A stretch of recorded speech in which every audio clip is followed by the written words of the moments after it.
ذخیرہ اندوزی کے متعلق اسلام کی کیا تعلیمات ہیں؟ تو میرے دوستوں یاد رکھیے، اسلام نے انسان کو مکمل زندگی گزارنے کا طریقہ کار بتایا ہے۔ دنیاوی معاملات اور دینی معاملات اور احکامات کے بارے میں اسلام نے مکمل آگاہی فرمائی ہے۔ تو نبی اکرم صلی اللہ علیہ وسلم نے ارشاد فرمایا، ایسا بندہ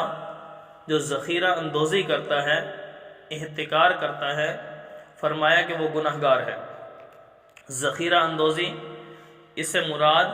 ایسے حالات میں کسی بھی چیز کو روک لینا، سٹور کر لینا کہ جس کی عوام کو ضرورت ہو، اور اس نیت سے کہ بھی آج میں اس چیز کو روک لوں، کل کو جب اس کا ریٹ مزید بڑھ جائے گا تب اس کو میں مارکیٹ میں لے کر آؤں گا تاکہ زیادہ سے زیادہ نفع حاصل کروں۔ تو میرے دوستو، ہم مسلمان ہیں، مسلمان کے لیے یہ چیزیں جائز نہیں ہیں، کیونکہ نبی کرم صلی اللہ علیہ وسلم نے ارشاد فرمایا، التاجر الصدوق الامین مع النبیین والصدیقین والشہداء والصالحین، کہ سچا اور ایماندار جو تاجر ہے وہ کل قیامت کے دن نبیوں، صدیقین اور شہداء اور نیک کار لوگوں کے ساتھ ہوگا۔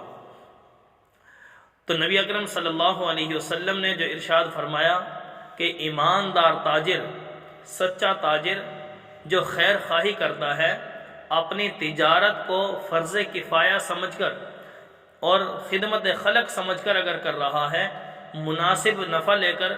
لوگوں کی خدمت کر رہا ہے، تو ایسا ایماندار تاجر ہوگا جو کل قیامت کے دن نبیوں کے ساتھ ہوگا۔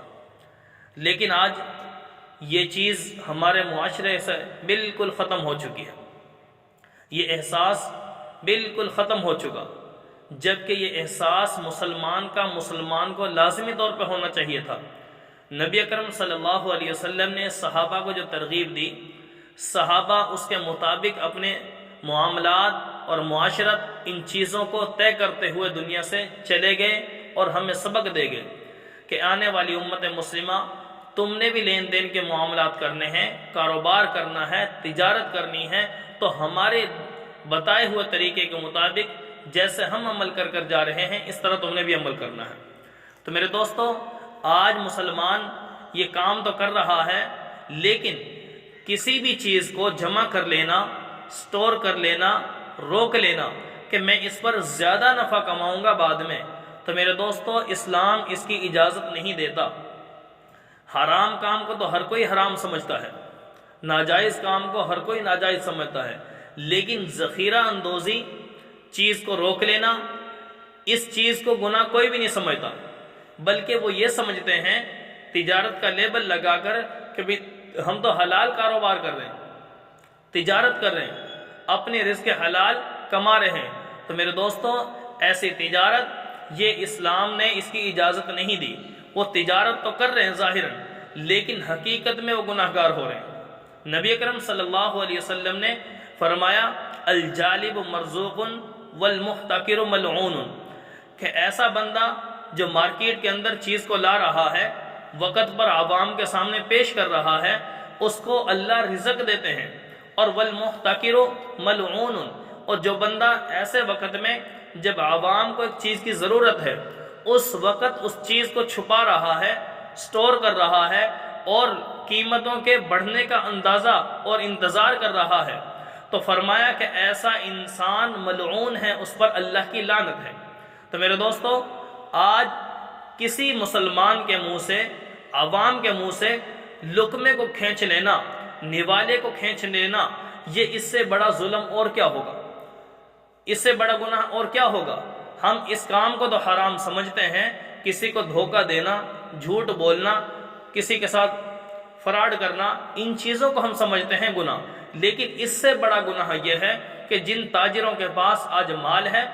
گندم ہے، کوئی بھی فصل جس کی ضرورت عوام کو ہے، بالخصوص آج کے زمانے میں، اس دور میں اور ان دنوں کے اندر انسان کو، عوام کو گندم کی اشد ضرورت ہے، اور ایسے بڑے تاجر جن کے پاس یہ گندم ہے وہ چھپا رہے ہیں اس بات کو۔ تو میرے دوستو، اس سے بڑا ظلم اور کوئی نہیں کہ ہم ایک عوام جو اللہ کی مخلوق ہے اس کے منہ سے نوالے کو چھین رہے ہیں، اور چھپا رہے ہیں ایک چیز کو، تو میرے دوستو اسلام ایسی تجارت کی اجازت نہیں دیتا، اس کو چھوڑنا پڑے گا، بلکہ اس کو حرام تک کہا گیا ہے۔ اور دوسری جگہ پر اللہ نے فرمایا کہ وَمَن يَتَّقِ اللَّهَ يَجْعَل لَّهُ مَخْرَجًا، اور جو بندہ اللہ سے ڈر جائے، مسلمان پر، عوام پر ظلم کرنے سے بچ جائے، تو اللہ تعالیٰ اس کے لیے راستے کھول دیتے ہیں۔ اور فرمایا اللہ تعالیٰ نے قرآن پاک کے اندر وَيَرْزُقْهُ مِنْ حَيْثُ لَا يَحْتَسِبُ، جو بندہ اللہ سے ڈرتا ہوا عوام پر ظلم نہ کرے بلکہ ان کو چیز مہیا کر دے، اپنی چیز، اپنے جو اس کے پاس یہ پیداوار ہے اس کو مارکیٹ میں لے آتا ہے تاکہ میرے اس روزی سے عوام کو فائدہ ہو جائے، تو فرمایا کہ وَيَرْزُقْهُ مِنْ حَيْثُ لَا يَحْتَسِبُ، اللہ تعالیٰ فرماتے ہیں کہ میں اس بندے کو ایسی جگہ سے رزق دوں گا کہ جہاں سے اس کا گمان بھی نہیں ہوگا۔ یہ رزق اللہ نے دینا ہے۔ آج ہم نے زمین کی پیداوار اپنے پاس اتنے سٹور کر لی ہیں، ہم چاہتے ہیں کہ بھی دنیا جتنی ہو سکے کما لیں، چاہے حلال طریقے سے کمائیں چاہے حرام طریقے سے کمائیں۔ میرے دوستو اسلام اس چیز کی اجازت نہیں دیتا، ورنہ یہ خزانے کے خزانے ہم بنائے جا رہے ہیں۔ میرے دوستو آخرت کی فکر کرنی چاہیے، ورنہ قارون کے پاس بھی بہت دولت تھی، اور قارون سے جب کہا گیا کہ بھی تو یہ خزانہ غریبوں پہ خرچ کر، ان کو دے، تو اس نے دینے سے انکار کر دیا اور کہا کہ یہ میرا اپنا ذاتی ہے، میری اپنی محنت ہے، اللہ کا دیا ہوا نہیں ہے۔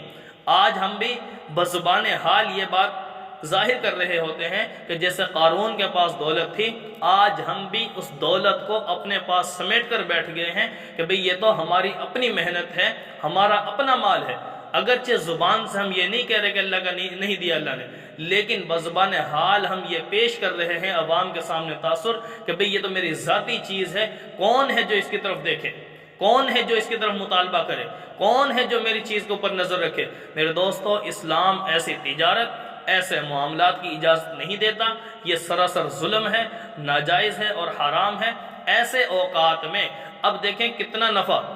ایک سال پہلے گندم تقریباً 2000 روپے تھی، اور ایک سال بعد ہی وہ گندم کا ریٹ 4000 سے اوپر جا رہا ہے، تو اس سے بڑھ کر نفع اور کیا لینا ہے اپنے؟ کیا قبر میں نہیں جانا؟ تو میرے دوستو قبر کی فکر کریں، آخرت کی فکر کریں، مسلمانوں پر ظلم سے بچیں۔ اللہ رب العالمین سے دعا ہے کہ اللہ تعالی ہم مسلمانوں کو ایک دوسرے کا خیال رکھنے کی اور ایک دوسرے کا احساس کرنے کی توفیق نصیب فرمائے۔ وآخر دعوانا الحمدللہ رب العالمین۔